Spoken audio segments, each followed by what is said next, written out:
This rebellion thing you're going through, I understand it. Not completely, but I respect it. Now you should think about what is right for you. I mean, be free, darling. Always.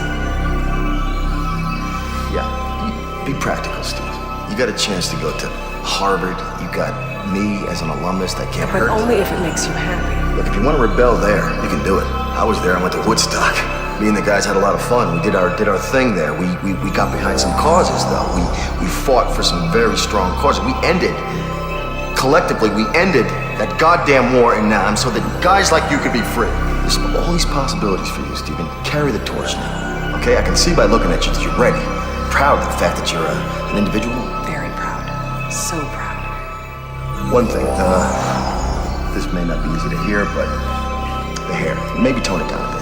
The whole thing that you're doing. In my day, it was, hair, long hair, beatniks, paisley, that stuff. And, not liked, that kind of thing. This whole thing you're doing, this statement about the American Indian you're doing, I'm baffled.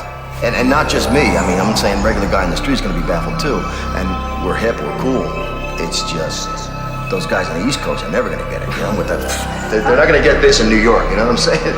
Oh, Jesus, darling, we sound like our parents. Yeah. It's difficult, dear. We just want to support you. 100%.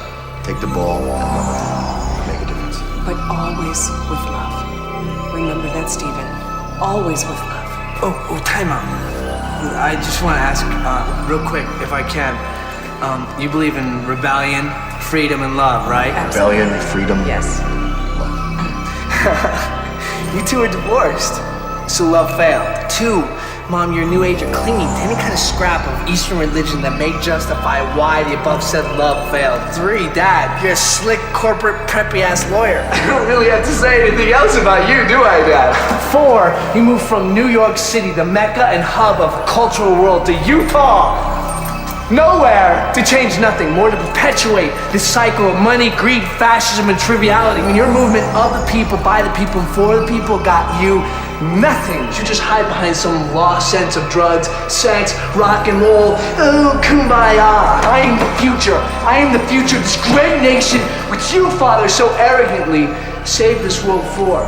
Look, I have my own agenda. Harvard out, University of Utah in. I'm gonna get a 4.0 in damage. I love you guys. Don't get me wrong. It's all about this. But for the first time in my life, I'm 18 and I can say, fuck you! Stephen, I didn't sell out, son. I bought in. Keep that in mind. That kid is gonna make one hell of a lawyer, huh? Yeah, he takes after his father. He's a son of a bitch. A modern day remake of Matthew Vaughn's Layer Kicker. Coen brothers stand up with Timothy Chalamet. A citizen came prequel, a midnight cowboy sequel. Alvin and the Chipmunks deserving of the squeak. So many new ways to revisit sideways, but a graphic novel is how we choose to update. But we still hold fast, you can't change the past on the Ruined Childhoods podcast. Greetings, starfighters, Mormons, and more womans. This is Ruined Childhoods, and on this episode, we are exploring the cinema of the Beehive State. This state is the #1 manufacturer of rubber chickens, the #1 state for children per capita, and ranks #1 for the most volunteers of all U.S. states. Take that, Tennessee. This state may be the second driest state in terms of its sunshine to rain ratio, but it's the #1 driest state when it comes to alcohol consumption. Come for the skiing, stay for the Sundance Film Festival. That's right, we're in Utah. Dan, I-ta. Do you ta? John, I ta ta ti ti ta. Ta ti ti ta ta ta ta ta. And so it goes with our music theme. We're beginning right now. We're talking SLC Punk. Right now, every elementary school music teacher listening is popping for that. Guaranteed. As far as I know, they still go with the whole ta-ta, tiki-ta rhythm type of situation. So, as well they should. There's some things that don't change. You got to update those history books every few years, but ta-ta, ti-ti-ta is eternal.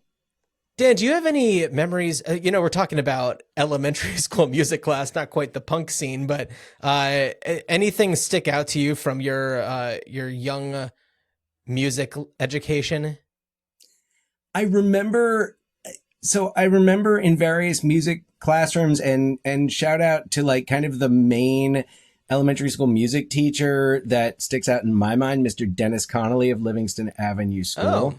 Oh, okay. Who once we ran into on a trip to France. Really? Yeah. Okay.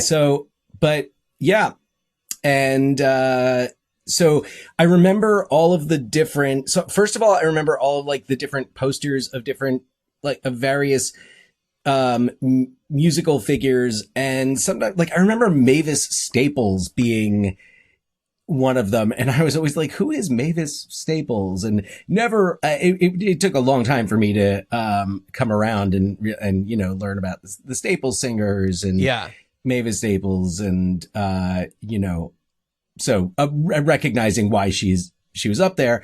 So that was always strange. Also in middle school. So this sticks out big, and then I'll end the tangent. But so Mr. Somerville, the music teacher at Hillside Avenue School. Okay. It was him and Mr. Sicola. So, but Mr. Somerville was my 7th grade music teacher, and he introduced a lot of we had a whole unit on musical theater. Okay. And it wasn't like that, I guess it was kind of my introduction to musical theater, but it was also the first time I heard profanity in the context of education. Okay. And because it was discussed because he was introducing us to kind of the groundbreaking musicals of the decades. And when we did West Side Story, he explained that When You're a Jet was one of the songs that we listened to, and they drop an F-bomb in the original version of that. So was not. Yeah. And then you moved on to fucking Yankees. Well, yeah, actually, I mean, to tell you the truth, we moved on to Hair. And so, and we listened to like Aquarius and Let the Sunshine In, but then my interest was piqued. And even though this was into the, you know, this was around 1990, our local library had you'd get records there. There weren't, I don't think they really had CDs. Support your local libraries. You can get movies from them. You can get all sorts of stuff from them. Board games. Support your local libraries. Oh, yeah. I mean, you can go there and they have internet. The libraries have the internet. Yep. So like libraries are much more than just a place where people go to take out and hopefully then return books. Yeah. So, but I would take out the records. So I took out Hair. And when you listen to the other songs on Hair, outside of Aquarius and Let the Sunshine In and the title track, there's like a whole lot going on in there that like I listened to it in 7th grade and I was just like, oh, that's funky. Like there is a song on there and I'm quoting, and there is context for the song in this musical, and it is called Colored Spade. And it is a black character listing every slur. Every slur and every stereotype. And I listened to this in 7th grade, and musically, it's a fun song, but, I thankfully had the sense to not like go around singing it. Well, that seems very, you know, like in the 1970s, especially, there was certainly a movement to, use art, you know, like, that sounds like it has mass appeal, but has these, you know, civil rights meanings or any type of like, you know, political justice movements, social justice movements, to kind of like put that into your art in a way that has like mass appeal. Yeah. Well, and Hair being it certainly existed before the 70s, but yeah. Yes. Yeah. Well, Hair opened in 1969, I think. Oh, was it 69? It was and the movie gives it more of a plot. Like there's a plot in the show, but what it really is about is kind of everything you were just talking about. Yeah. Counterculture, civil rights, anti-war, women's rights. Yeah.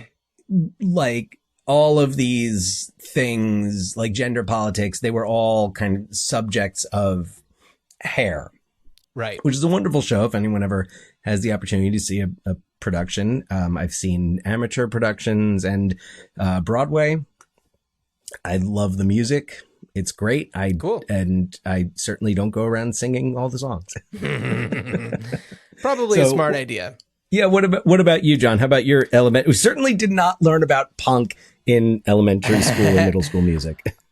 Elementary, and it's funny that this is the path that we're taking, elementary school music class. I remember when I had my first like elementary school music class, it was with our school's music teacher, Miss Asprey, whose name I learned later in life was funny.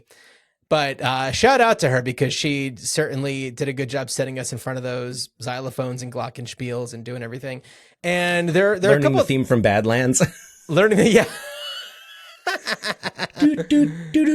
So I would love to go to an elementary school concert. I mean, if it was in Germany, they might be playing that because that's a German tune. Who knows? It wasn't just made for Badlands. So there were a few things that stick out that from that class. Definitely, I remember bringing in. There was a day when we had to like. If we had like instruments or whatever, we could bring them in from home. And I had this like Muppet Babies keyboard that I brought in, and I was vibing on that pretty hard. And also I remember learning a song called MLK before really learning who MLK was. And so I was very confused about why this song was called MLK. And then I put the pieces together like much later, but at the time I was like, all right, whatever. This makes no sense. And then it's like, oh, Martin Luther King. Got it. now I know what that song was about. I'm imagining you in a dimly lit basement with just string crisscrossing. Yeah. I'm in this room that I'm in right now. If you're watching on Spotify or YouTube, yes, just a shed. And finally figuring it out and like decoding it and like moving the letters around like you're in sneakers. Yeah.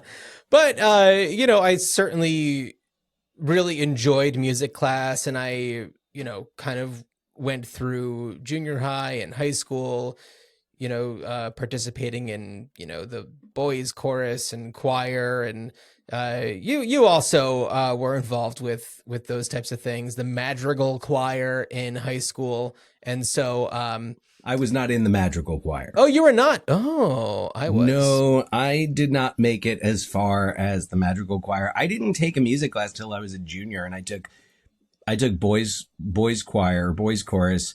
And halfway through the year, the teacher for that, Mr. Thornton, I'll never remember because he was so young. He looked like a student. And on the first day, he was wearing like a suit and tie. And I was like, look at this kid dressed up all nice for his first day at a new school.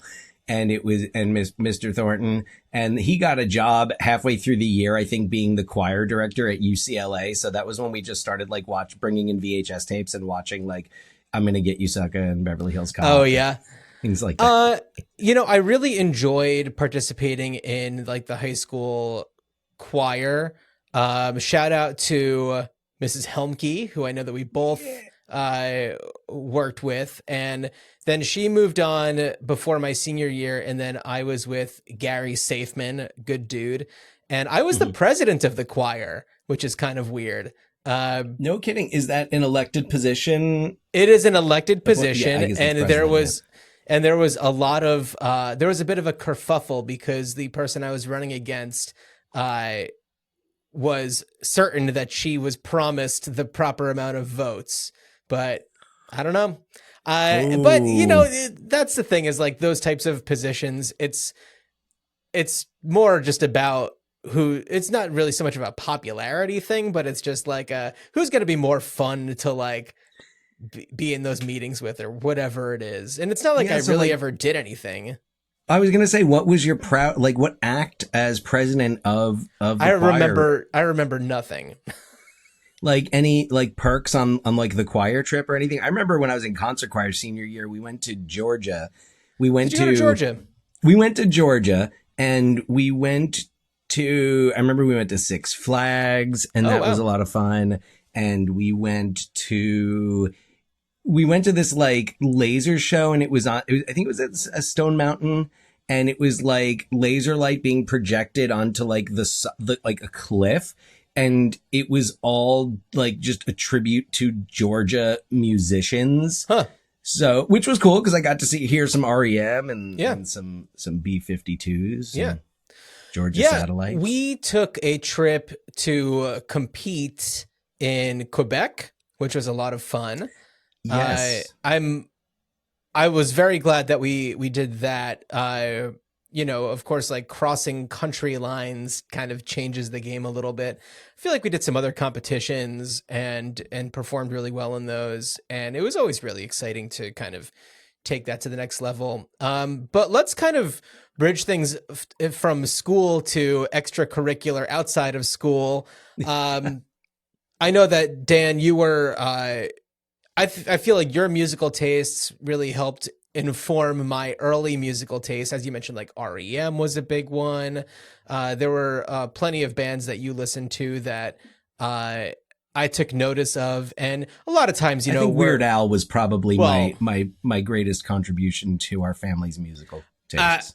Absolutely. And, you know, Weird Al, I feel like exists in such a perfect world where, and we just talked about, you know, the Weird Al movie, the Weird Al story. And it's like, this is the kind of person who is respected by all musicians, essentially. And there's something that's also very like punk rock about him, because he's, you know, doing things that he's told you can't do. And he's kind of finding ways to bend the rules, and is still doing it, and is making political statements, like just did something with the Gregory brothers that about the most recent presidential debate.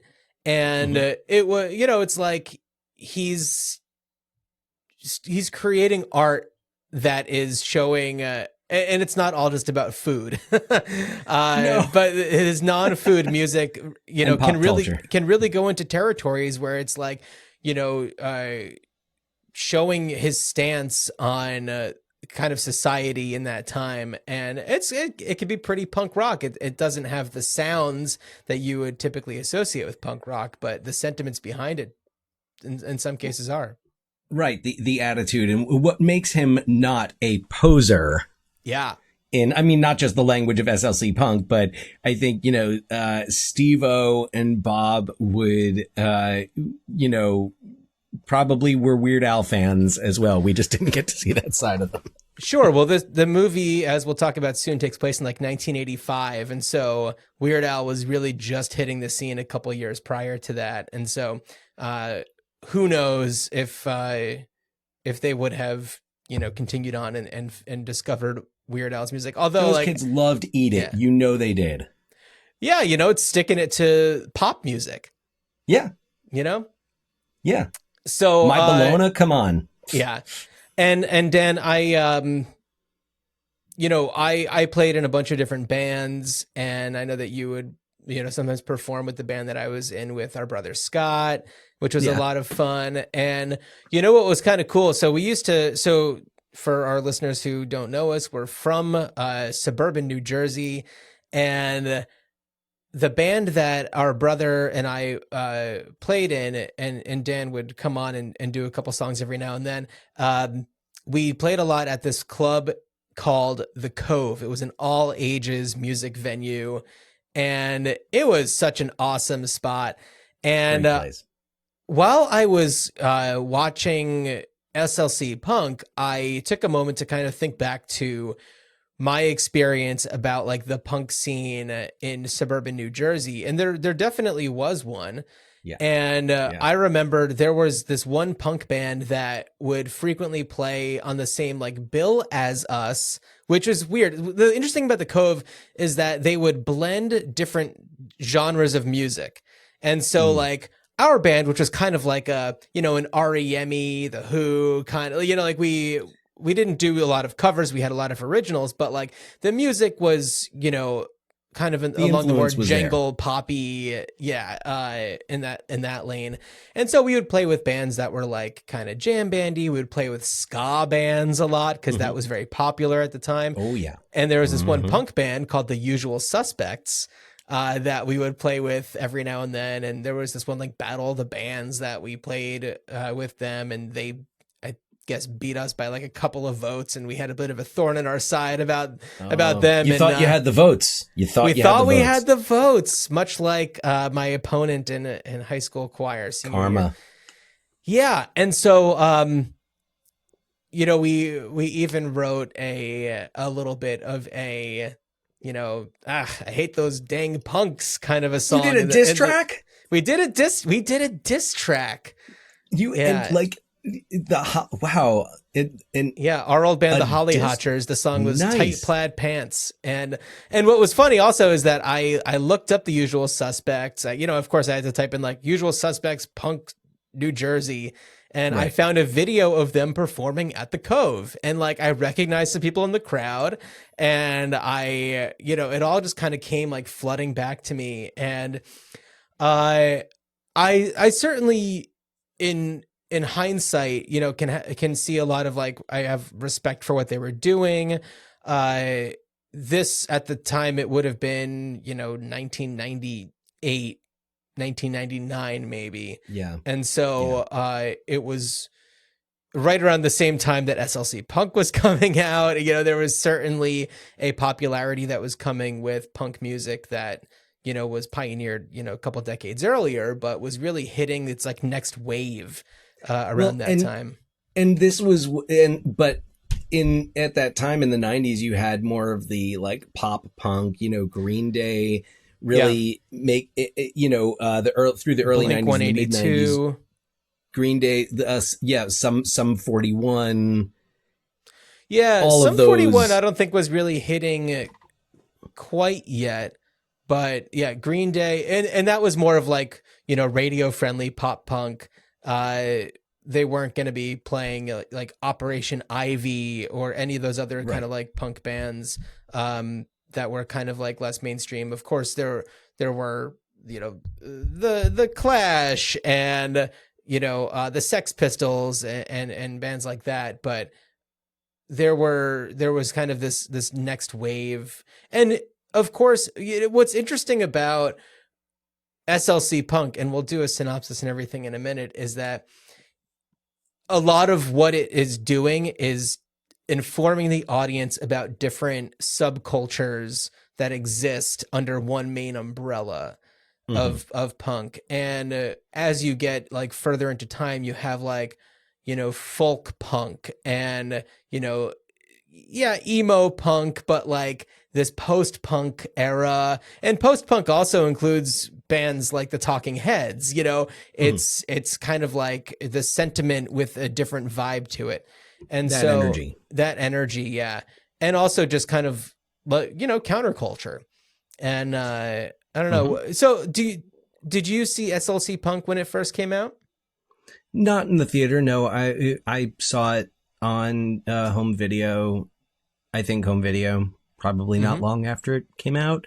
Okay. I was definitely interested. I, you know, knew about it, but, and honestly, and this kind of what I think the impression I had at the time was, I feel like I kind of wrote it off because when I saw it originally, I think I was expecting more of a like lighthearted comedy, which, as we'll get into, it isn't. It has its moments, certainly. Oh, but, sure, yeah. And I think some of those probably passed me by, but also I think at that time I was kind of over Matthew Lillard, and to me, you were over Matthew Lillard by then. Well, because Matthew Lillard, it was like Scream, and then Serial Mom. Yeah, you know, it was all those, and by this point it was like, all right, okay, so now we're going to see Matthew Lillard do the Matthew Lillard thing again, which that impression, for the record, did not hold up upon review. So yeah, put it right there, right now. I have a lot more respect for his performance in this movie.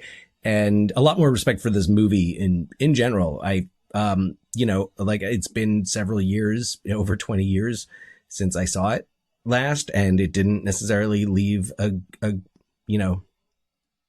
positive impression, not necessarily a negative one, but just kind of a, all right.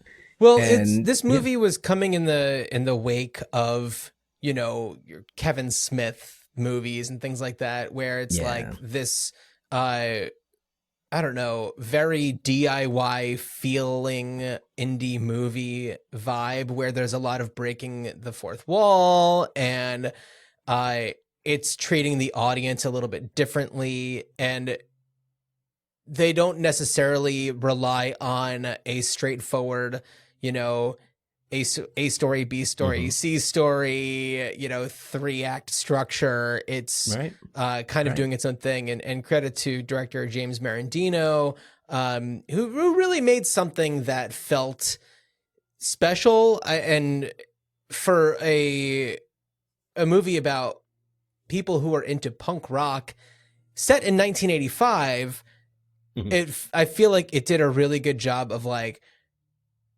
making it feel like it was something special for people who were maybe not recognized in media so much in pop culture. Oh, and the same could be said for like the city, Salt Lake City, and people, the community of Salt Lake City, not one we see represented often. And I would say generally the impression, it's like if you're not from that area, you think of Utah, you think probably Mormons, right? And if you're not from there, if you've never been there, I've never been there, I've never been to the state, I've never been to the city, so I really have no idea what it's like outside of watching this movie. I mean, I've known some people from there.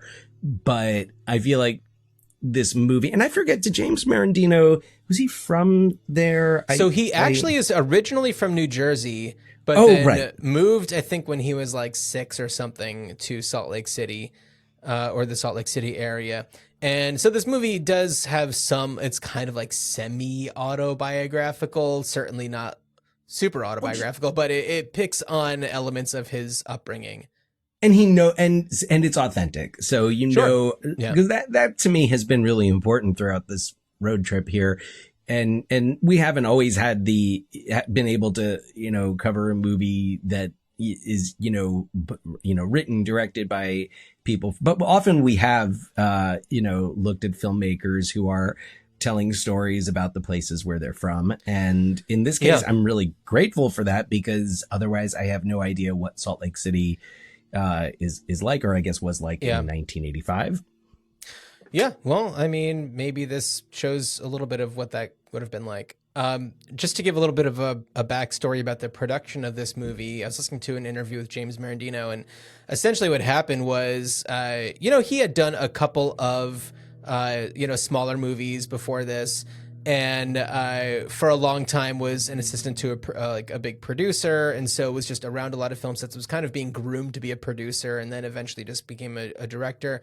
And he was approached by Michael Imperioli to work on a movie about punk rock, and there was a lot of clout behind it. There was, it was like Spike Lee was going to be a producer on it, and things kind of fell apart, but behind James Marandino and this project, which eventually became Summer of Sam. I was going to say that sounds a lot. It sounds like I'm like Michael Imperioli, Spike Lee, punk. Cause there's this big, and you see the connection because the idea of British punk and in SLC Punk, they refer to mods, which is very of British. So, okay, so now that makes a lot of sense. The Summer of Sam connection there, and so which also came out in 1999. Sure. So coming off of this project that was I think that he wasn't attached to it for very long, but he kind of moved on and was just like, what, I'm going to do my own punk movie, and came up with this. And why don't we do a little bit of a synopsis, shall we? Yeah, it's about time. Back in the 80s, it wasn't common to have tattoos, body piercings, or blue hair. It usually meant that you identified with an anti-establishment subculture. For Utah transplant Steve-O, his look and perspective aligned with the American punk lifestyle. As he wrestles with his own feelings about studying law at Harvard, Steve-O welcomes us into his life and the characters in his friend group, especially his best friend, Heroin Bob, whose name is ironic because he does not do drugs and hates needles. Bob is wrestling with his own demons, trying to understand his place in the world. But things start to fall into place for Bob after he meets a mysterious older woman named Trish. But one thing that Bob means to Steve-O is consistency. His friends come and go, but he can always rely on Bob. But what happens when what was once a sturdy foundation becomes shaky ground? And I don't really want to spoil what happens quite yet. Yeah. I mean, it'll come up, but essentially, this, like we were saying earlier, this movie is really a platform for Steve-O to kind of continuously break the fourth wall, explain to us who somebody is, how they fit into this culture, how they are, separate from the punk world, but are welcomed into the punk world. And, and he kind of jumps through time also as they're kind of like going through things like different parties being like, oh, here's this guy. Let me tell you a little bit more about him. And then there's this guy. Let's talk about that guy. And this is this person. And her brother is this guy. We'll get into him later. Oh, remember when I told you about this? Well, here we are. And I it's was, like that I was kind thinking of about that. It reads a lot. It kind of plays a lot like a first person narrative novel where, I just finished rereading Slaughterhouse-Five, which also jumps around in terms of time and has a narrator who's like, oh yeah, they'll be important later. So it's maybe the most cliche thing in the world to say, to suggest that perhaps a writer, especially a Gen X writer, would be inspired by Vonnegut. Oh yeah. Oh my God. Absolutely. Yeah. So Matthew Lillard plays Steve-O. Michael Gorajan is, am I saying that right? Gorajan? Gorjan? Well, anyway, he plays Heroin Bob. Jason Segel is their friend Mike, who's a very like conservative looking guy. He's got like glasses and he's buttoned up, but he is like the most vicious fighter in the group, and he'll stand up for his buddies and do anything for them. He's also younger than the rest of them. I think the rest of them had all like Steve-O, I think, had already gone through his undergraduate and studied like pre-law, mostly because his father is an attorney. This way with Christopher McDonald. And I really love their relationship. I think they've got a really solid relationship, especially, you see Christopher McDonald and you instantly think, oh, he's the turd, but it's almost like you like him because it's like, I'm not a sellout. What do you say? I didn't sell out. I bought in. It's such a good line, but he doesn't disrespect his son, even though his son is nothing like the way he imagined he would be. He sees somebody who has potential. Right. Yeah. He understands his son. He references going to Woodstock and going through that. This movie is such a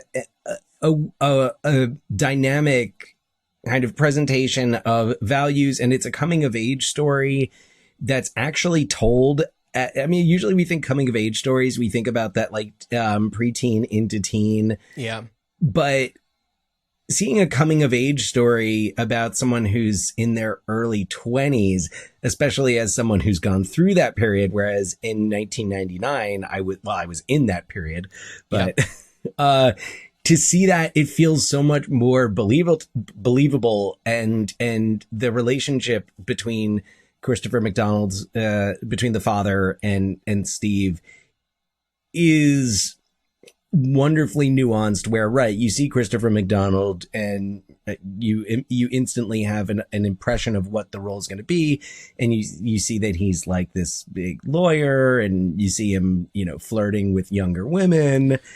Sure. And Steve-O's parents are divorced, which is an interesting part of the puzzle when Steve-O's essentially saying like, why should I believe in institutions? Why should you tell me about institutions when, you know, you got divorced, you know, like you went against your word. Why should I, you know, follow any path, you know, that's decided for me. And it kind of brings up just like interesting discussions. And Christopher McDonald doesn't like snap at him and say like, hey, you ungrateful little turd.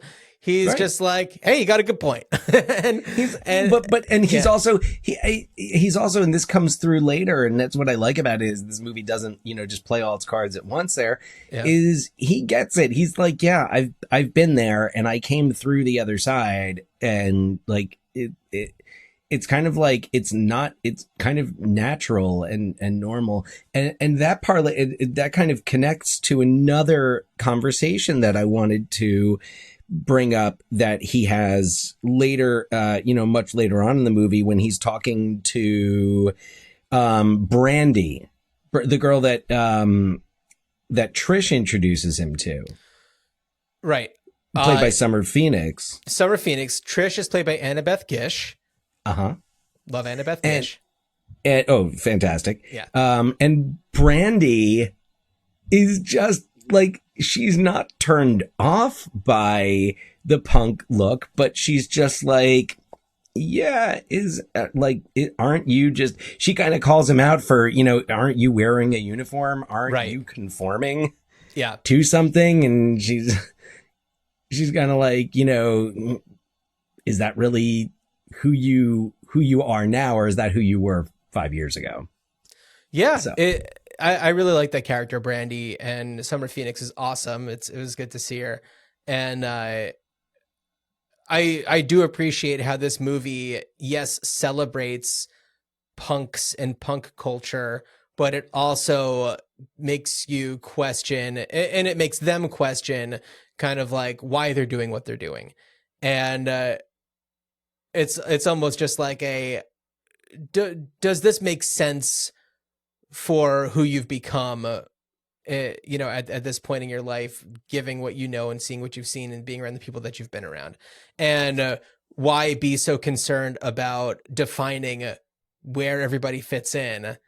Right. Instead, maybe just, you know, consider who really are you, you know, aside from the subculture that you associate yourself with. Right. And you know, like you said, they hinted that throughout the movie as they talk about the characters that can flow in between the groups, you know, like the mod who sells everyone drugs, played by James Duvall, who I once referred to as the poor man's Keanu Reeves, but you know, respect James Duvall. A lot of work in indie, Independence Day. Also, Independence Day and independent movies. That's basically James Duvall's and career, he also and we'll talk about him in a few minutes, because he also shows up in Punk's Dead, the SLC Punk sequel. Not as a mod anymore, I'll tell you that much. And so, but that's something that I appreciated about this movie. Watching it now was that it's saying like, no, like, it's cool. Like, you do your punk thing, or whatever the punk thing is for you, you do that, but you don't have to, like, it's okay to cut that off. You don't have to adhere to it. Just you don't have to commit to it. And it's okay, because people change, and people can go from being the, you know, the hippie tripping out at Woodstock to being the corporate lawyer. Yeah. And that's okay. And what I appreciate about Steve-O is that he's receptive. He's not combatant when people approach him and try to, you know, make him question what he's doing and how he's living. You know, he takes it all in, and he doesn't. Well, I think that more so than like so. You're kind of doing a little as the movie goes on. But the first time his parents talk to him, and he just ends it with like I can, you know, I can flip you off. I can tell you whatever I want to tell you now. And that might have been a flashback. Was a flashback. You can tell when it's a flashback, because he has like a very obvious like wig mohawk situation, like bald cap thing. So yes, But like I'm just talking about like present day in the context of the movie, like, you know, he's at a point where he's receptive of what people are saying to him. And like, you know, when his dad drives up to like take him to lunch or whatever and tell him that he's gotten into like Harvard Law because he applied for his son, you know, he smiles and he gets into the car and they go and they have a lunch and he's not disrespectful. You know, No, they look like they're having a great time. Yeah, absolutely. And there's a respect there. Because also Steve clearly doesn't necessarily fit in with where his dad takes him. Yeah. But He obviously, orders like a hot dog and it's like a nice place. I mean, but also like, you know, you look around it looks like the fancy club in Trading Places. Yeah. But it doesn't matter. And it's another thing that I like about this movie is just that, like, also those cliques those aren't walls between you and other people. Mm-hmm. Yeah. So really appreciated a lot more about it this time. And I like the fact that you can, you know, when you're watching the scene where Steve flips off his parents and it ends with the wonderful, with Christopher, the mother says something to Christopher McDonald, I forget what, and he just responds with like, fuck you, honey. Yeah. Something like that. But I love that, like, you can root for him in that moment. And then you're also rooting for him when Brandy is saying, like, hey, you know, who are you? Are you the blue hair and the chains and the leather, or are you, you know, is that who you were? And you're rooting for him there to kind of hear what she's saying. And he does, and he is receptive. Yeah, totally. Yeah. I think it's a surprising movie. You know, I wasn't expecting, cause this is my first time watching it actually. I've seen like clips and of course like a zillion different things from it, but like, I wasn't expecting it to have like this introspective tone about what it's trying to glorify, what it's seeming like it's trying to glorify. And it was nice to see how that kind of shaped up. And okay, here's where we'll get into it. Spoiler alert. So heroin Bob dies because he thinks that he's taking vitamins, but he is taking some party drugs and overdoses and dies. And it's incredibly sad. Steve-O finds him. You know, they're living in this like rundown loft together, and you know, he finds him, and that's kind of the straw that broke the camel's back when it comes to Steve-O's kind of reconciliation with like his future. Yeah. And you know, really sets him off on a different path. And it also is what kind of brings us into, and I know that you probably haven't watched it, but Punk's Dead, the SLC Punk sequel from what year was that? 2016. And Oh, all right. it was like a Kickstarter film, I think, and it all centers around Bob in the afterlife, kind of narrating what's going on with his now like 16-year-old son that, you know, he and Trish, you know, created together without him realizing it before he died. Right. And right. his son, and I'm just going to pop over to the Wikipedia page so I get the names right. His son Ross is he's kind of like a fancy lad, romantic, like he dresses like it's, I don't know, France in the 1860s or something. And he doesn't drink or do drugs. And but it's also very much just like it's confusing also because theoretically it takes place, if he's like 16, probably around 2000. But there's a lot of things that make it seem like it was more taking place like 2008 or something like that, like calling out like the emo scene and other different subcultures that weren't quite as prevalent in like 2000. It's definitely I don't know, a lesser than sequel to its predecessor, but it's fun. Machine Gun Kelly is in it. He plays like Ross's buddy. And then John the Mod comes in, and he's into like Norwegian black metal. And of course there's like, Heroin Bob does this whole like explanation of how John the Mod, went abroad and discovered this and then became this and then started working out and became, and it's like how everybody transforms. And like Devon Sawa's character returns. And he is now working for like a state senator or something. And it's very strange because when we last saw him in SLC Punk, he was living on the street and panhandling, and it seemed like a very tragic end. So I think it was kind of like a justice for Devon Sawa kind of moment. Sean is his name in SLC Punk. So yeah, the sequel is strange that, the character of Trish is back, but it's a different actor playing her. And I don't know. It's very fan servicey. And if you're really into SLC Punk, then it's certainly worth a watch, but I wouldn't say that it's something that you absolutely need to see. Yeah, I was debating whether or not to go back and watch it, but we'll probably pass for the time being, at least. But I'm glad it got made. Yeah. Hey, you know what? It was one that the fans wanted. If it was a Kickstarter movie, then I hope that everybody seems happy with the way things turned out. I believe that there was even there's like a concert at the end, and I believe that there's a lot of people who donated to the Kickstarter who are extras in that scene. So that's always cool when you can be part of something that you're a big fan of.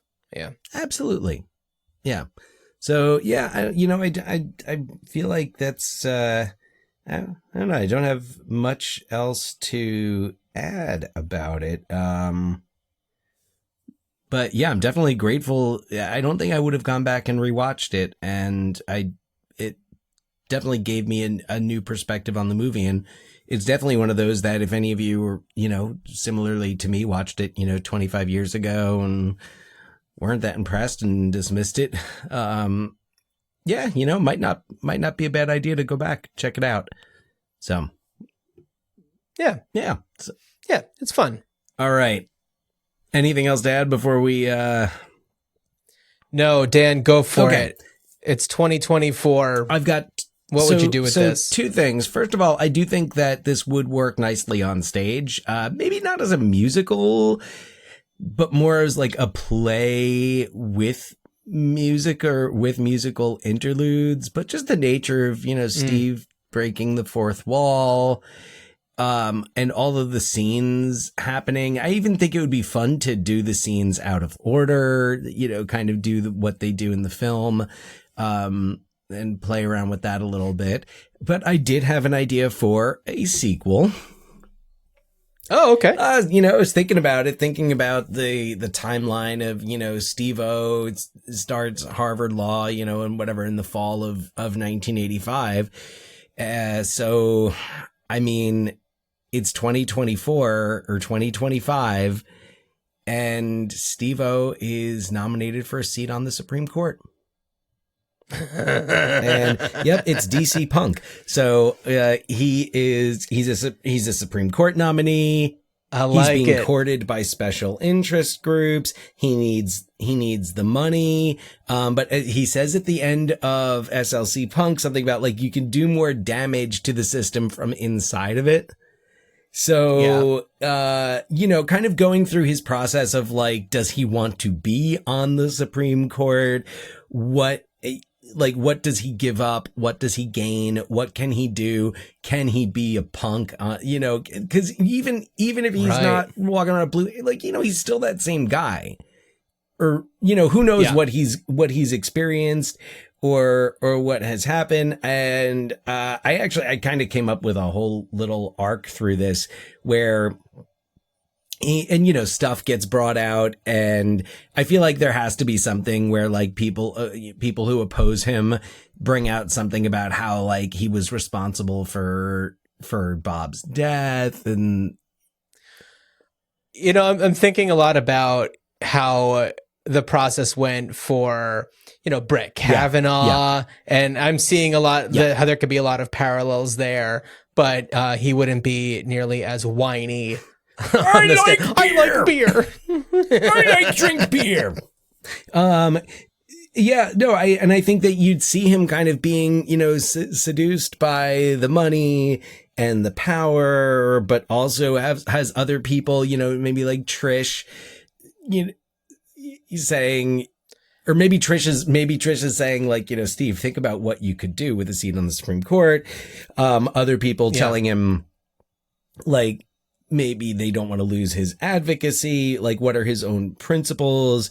And I think that I would love to see this movie, even where you don't necessarily know at the end whether or not he's confirmed, but end it with him giving at the confirmation hearing and giving a speech and talking about how maybe the country, how he at some point needed to realize that things that worked for him in the past were not still working, and that this country perhaps needs to come of age, and that we look back at the Constitution and the Declaration of Independence, and that we have to recognize the changing world. So kind of taking that change that we see in that more individual scale in SLC Punk and showing how Steve-O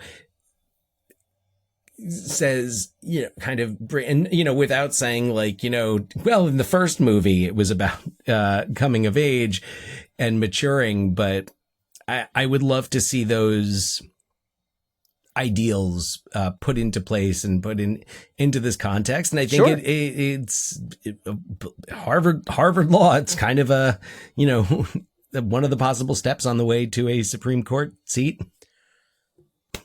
Sure. I mean, also you have the character of Sean, who in Punk's Dead, working for the state senator. So he's kind of on a track. When you said that, I was like, oh, perfect for my sequel. And also Mike, Jason Segel's character, we just lose track of him because I think he goes off to college or something like that. And because Jason Segel trajectory was probably way too expensive to get for a Kickstarter movie, especially in 2016.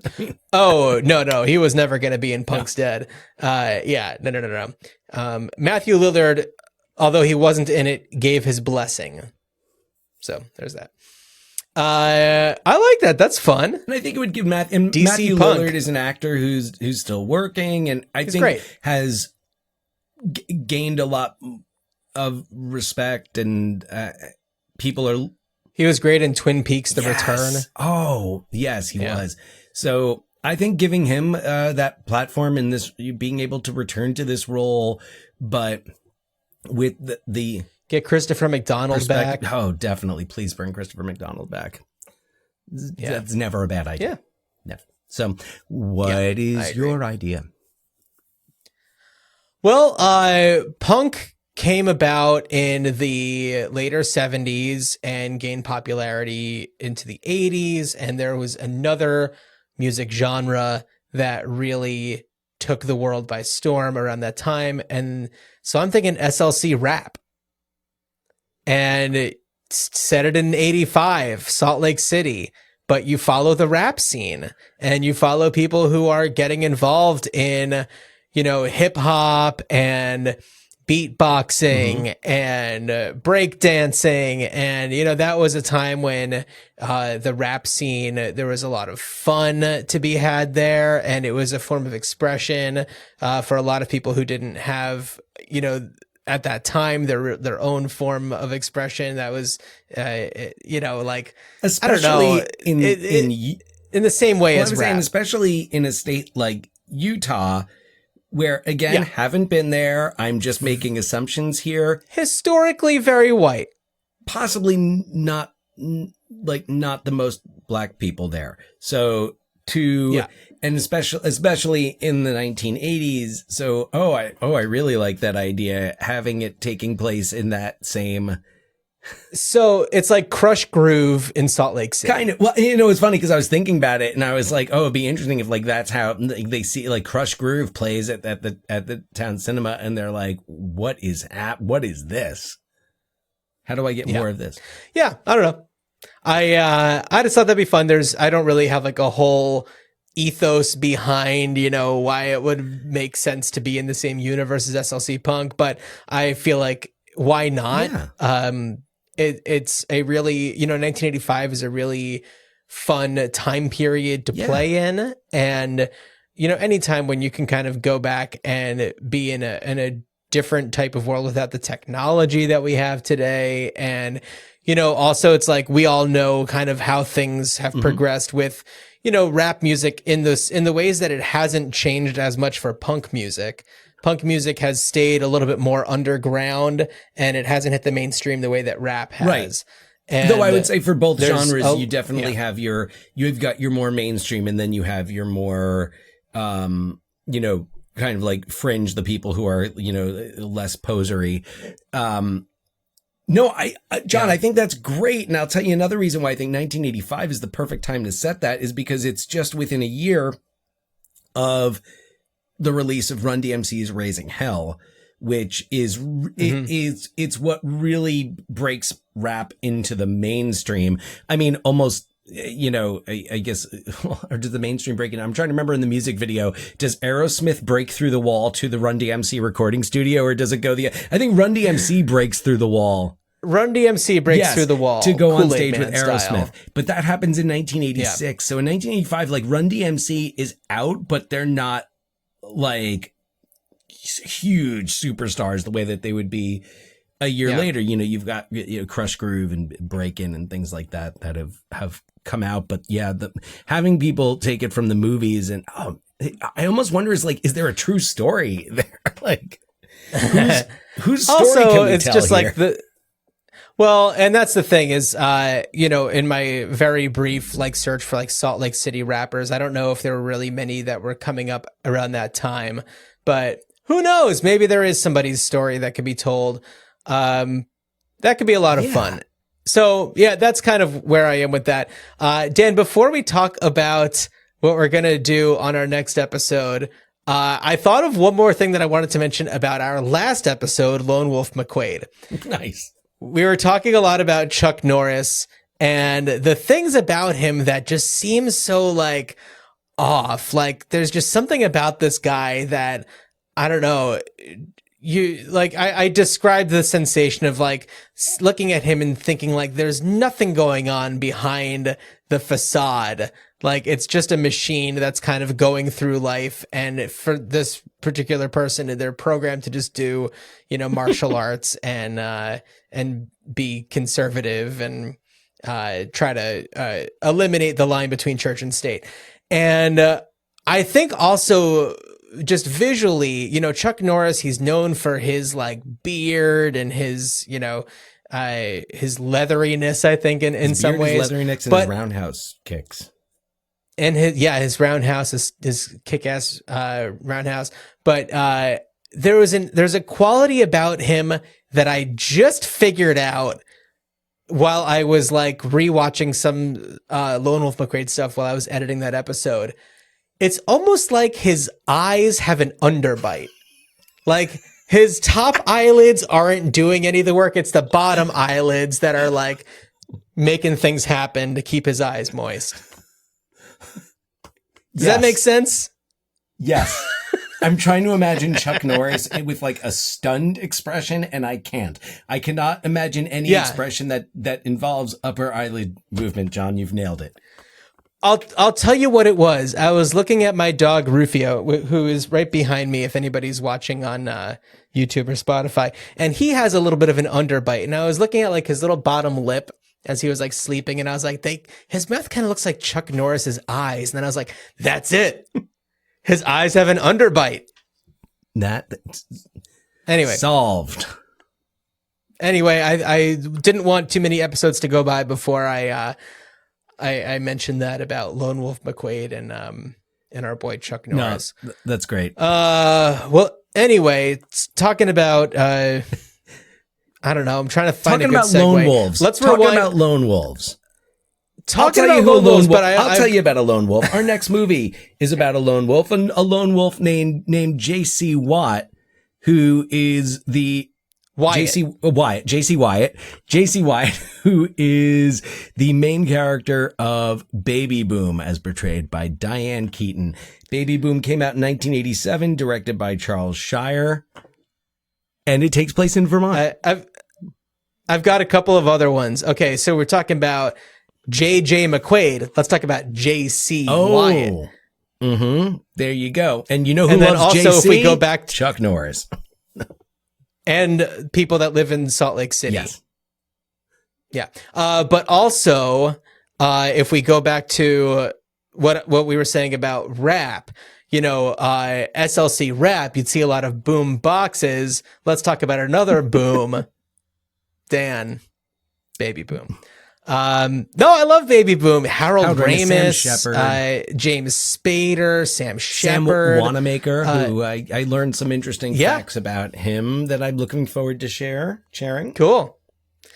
Yeah, Baby Boom. It must have been on cable or something a bunch when I was little, or maybe we had the VHS tape floating around from a rentals or something. I don't know, but it was one that I definitely watched a lot and have a lot of, distinct memories of. And